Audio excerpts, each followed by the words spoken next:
it's funny to me, and I don't know how God speaks to other people. But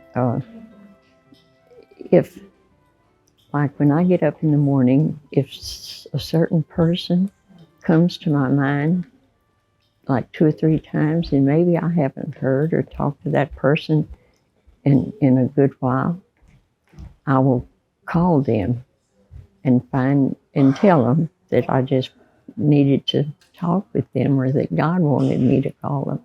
And it's never failed that when I do, they tell me. I was just wondering if anybody still loved me. One night I was cooking dinner for the family, and this lady came to my mind. I had not seen her and talked to her for a good long while. And she was a member of our church. And I just, something said, go call Ms. Williamson right now. And so I said, Lord, I'm cooking supper. I'll call her when I get finished. That voice said, call her now. So I cut the burner off under the meat and went and called her.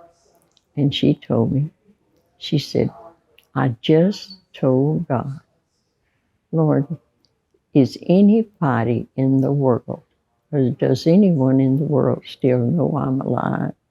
And if so, let me hear.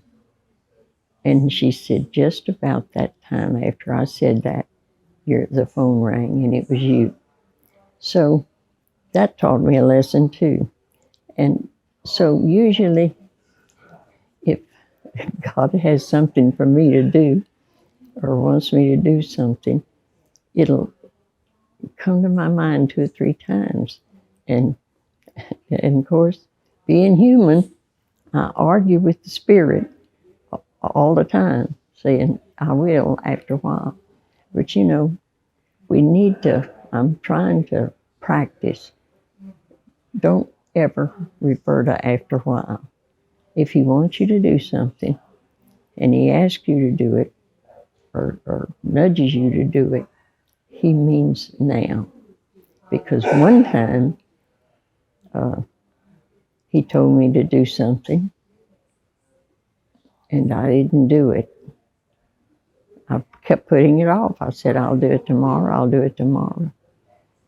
Only to find out that in the morning that I decided I'd better do that today because I'd put it off for 3 or 4 days.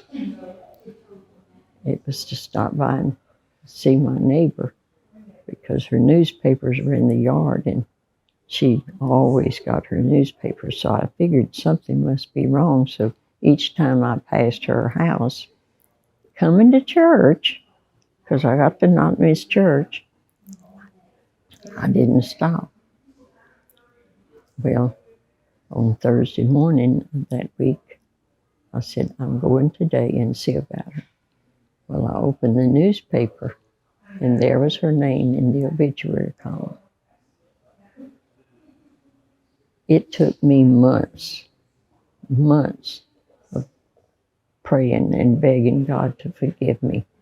And so after that lesson, more than ever, I try to follow God's leading.